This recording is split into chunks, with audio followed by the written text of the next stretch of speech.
May yuridillahu bihi khairan, siapa yang Allah pengen ngasih dia kebaikan, Allah kasih dia musibah atau ujian. Kenapa bisa seperti itu, Ustaz? Fa inna ma'al usri yusra, inna ma'al usri yusra. Seolah-olah Allah bilang di dalam ayat itu, kalau kalian mau dapat kemudahan, biasanya lewatnya kesusahan dulu. Kalau kalian pengen dapat keberuntungan, biasanya dapatnya kerugian dulu. Tapi keberuntungan dan kerugiannya pasti gak sebanding. Keberuntungannya jauh lebih besar daripada kerugiannya. Kerugian itu kayak modal doang, DP. Jadi kalau kita mau dapat kejutan dari Allah, Allah kasih kita DP. DP-nya apa? Ujian. DP-nya musibah. DP-nya rasa gak nyaman. Itu DP tuh. DP terhadap apa? DP dari Allah terhadap hadiah-hadiah besar yang Allah pengen ngasih ke kita setelahnya. Cuman banyak orang yang menolak DP ini. Sama kayak kita misalnya, kalau kita mau ngasih dia hadiah, kita kasih dia kayak kejutan dulu. Dia lagi ulang tahun nih, disiram air dulu. Setelah itu dikasih hadiah-hadiah yang mahal. Rela gak disiram air demi hadiah? Rela, udah siramin lagi aja. Kalau setelahnya ada hadiah. Yang kita gak rela, kalau setelah disiram disuruh bersih-bersih sendiri dan gak dikasih apa-apa, kan gak rela tuh. Berarti ini bab iman. Yakin gak kalau Allah tetap ngasih hadiah? Kan sabar dan iman itu ternyata tahu aman, kembar.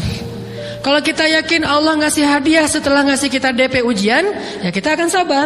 Gak apa-apa deh, ntar lagi mau dikasih hadiah, digini-giniin juga gak masalah. Dibully, diapain sama Allah, biarin aja. Ya Allah saya sabar, kan ntar lagi mau dikasih hadiah nih. Ini masalah yakin. Tapi kalau kita gak yakin, apa sih maunya Allah gitu kan? Begitu kalimat ini keluar, maka yang muncul setelahnya adalah mengeluh, berputus asa, dan gak akan sabar menghadapi ujian. Ujian, kata Nabi, may yuridillahu bihi khairan, siapa yang Allah pengen kasih hadiah, siapa yang Allah pengen kasih kejutan, siapa yang Allah pengen kasih pertolongan, siapa yang Allah pengen kasih kebaikan, yusib min, Allah akan uji dia dulu.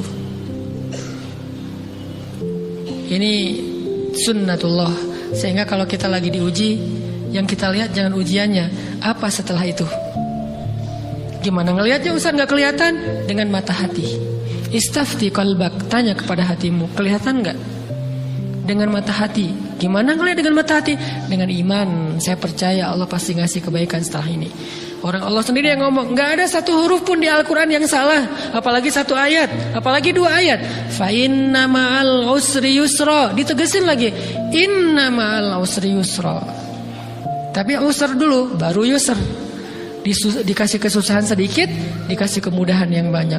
Dikasih kesusahan sedikit, dikasih kemudahan yang banyak. Ini yang kita coba bangun, tajdidul iman. Bangun memperbarui yakin. Sehingga ketika kita diuji, sedih, wajar. Mengaduh sedikit, bukan mengeluh ya. Kalau mengeluh kan nyalahin Allah. Kalau ngaduh, yang namanya orang dicubit kan, itu ngaduh. Tapi kalau, apa sih maunya Allah? Nah itu ngeluh. Antara mengadu dengan mengeluh berbeda. Mengadu itu manusiawi, sedih itu manusiawi, air mata bahkan bukan hanya manusiawi, itu rahmat dari Allah. Orang yang gak bisa menangis itu yang bahaya. Kalau kita masih bisa menangis, berarti kita masih peka hatinya. Bukankah anak kecil paling sering menangis? Berarti hatinya peka. Siapa lagi selain anak kecil yang paling sering menangis? Cewek. Cowok itu emang gak punya perasaan, makanya jarang nangis. Cewek dikit-dikit nangis, jangan bilang, cemen banget sih nangis, apa, cengeng apa. Enggak, karena dia perasaannya lebih peka dari kita. Itulah kenapa Allah menitipkan bayi kepada perempuan. Kalau dititipin ke laki-laki, hancur. Di balik kepekaan perempuan, di balik sensitifnya perempuan, di balik perasaannya yang luar biasa, di situ Allah Subhanahu wa taala menitipkan amanah, dia yang paling baik dalam merawat bayinya. Perempuan secara umum mungkin lebih banyak bicara daripada laki-laki ya. Walaupun ada orang yang perempuan pendiam banget, ada yang nggak ngomong sama sekali, misalnya diem-diem aja, ada. Tapi secara umum perempuan lebih banyak berucap daripada laki-laki. Emangnya ini kekurangan? Bukan. Ini kelebihan.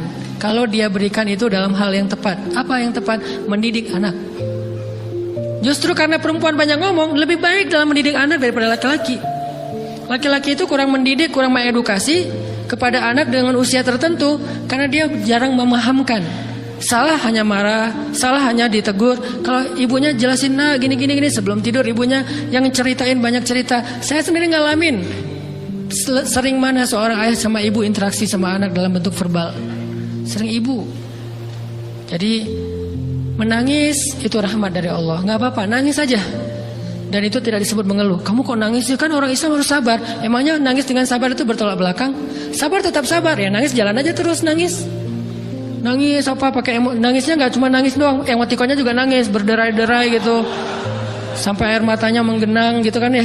Boleh lah. Ditambah lagi dengan visual menangisnya, posting bahwa dia lagi tertusuk duri dengan postingan kaktus atau apalah. Dia pengen share ke semua orang bahwa saya sedang sedih. Sehingga nanti ketika ada orang yang menghibur dia dengan sedikit kata-kata yang sabar ya segala macam, wah makin berderai-derai. Itu belum jadi. Kecuali dia keluarkan kata-kata mengeluh, baru dia disebut orang yang banyak mengeluh, berputus asa. Kalau mengaduh wajar.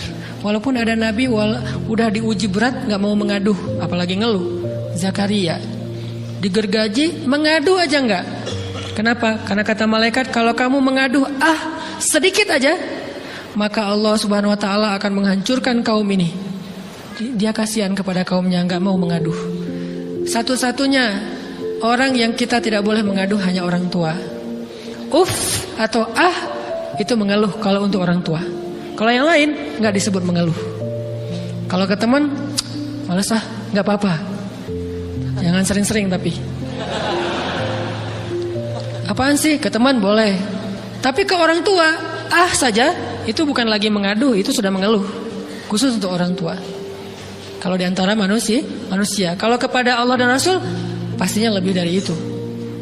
Ketika kita diam saja, tidak langsung beranjak sami'na wa ata'na labbaik ya rabbi wa sa'daik, enggak memenuhi panggilan Allah, itu sudah disebut bagian dari kufur ingkar. Tapi minimal kita mungkin masih mengaduh, kita masih menangis, kita masih lelah, kita masih merasa lemah. Setidaknya kita tidak mengeluh. Kenapa? Kita percaya Allah kalau mau ngasih hadiah kepada hambanya, DP-nya itu ujian. Dan yakinlah hadiahnya minimal 10 kali lipat lebih baik daripada ujian itu.